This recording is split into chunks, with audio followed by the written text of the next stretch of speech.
This is KCAL 9 News at 10. Hello, everybody. I'm Rick Chambers. And I'm Pat Harvey. A month from Election Day, and we saw the next vice president in action tonight. How did Sarah Palin or Joe Biden do in their one and only debate, clashing over issues from the economic crisis to Iraq to gay marriage? KCAL 9 political reporter Dave Bryan is here now with details. Dave? Pat, it was the clash in St. Louis, pitting the folksy down-home Sarah Palin against the friendly and smooth Joe Biden. And while there were no moose-in-the-headlight moments from Palin or verbal gaffes from Joe Biden, the relaxed debate drew some clear lines of conflict on the important issues. Nice to meet you. Hey, can I call you Joe? The strategic chess game between the national newcomer, governor of America's biggest state, and the experienced senator from one of America's smallest states began with the opening handshake. One of the most contentious issues was the Iraq War.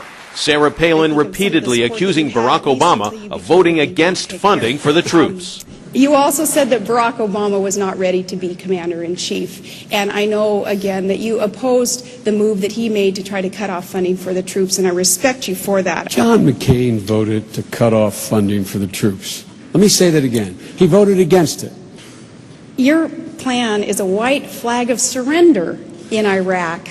We will end this war. For John McCain, there is no end in sight to end this war. Both candidates portrayed themselves as down-to-earth Main Street folks who, along with their respective presidential candidates, want to clean up the good old boy network in Washington. I think we need a little bit of reality from Wasilla, Main Street, there brought to Washington, D.C., so that people there can understand how the average working-class family is viewing bureaucracy and the federal government and Congress. All you got to do is go down Union Street with me in Wilmington and go to Katie's restaurant or walk into Home Depot with me where I spend a lot of time, and you ask anybody in there whether or not the economic and foreign policy of this administration has made them better off in the last 8 years. Say it ain't so, Joe. There you go again, pointing backwards again, though. You prefaced your whole comment with the Bush administration. Biden attacked Dick Cheney, saying he may be the worst vice president in American history.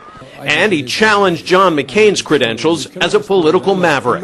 Let's talk about the maverick John McCain is. And again, I love him. He's been a maverick on some issues, but he has been no maverick on the things that matter to people's lives. He voted 4 to 5 times for George Bush's budget, which put us $500 billion in debt this year. Palin and Biden also clashed on energy issues.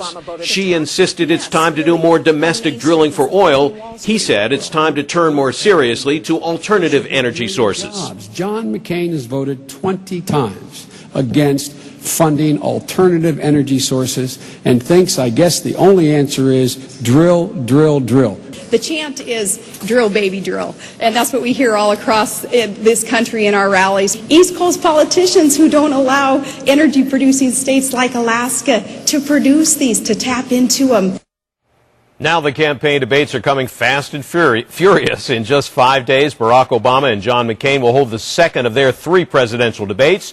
That will take place in Nashville, Tennessee next Tuesday as the pace of the campaign begins to pick up steam in the closing weeks. Rick?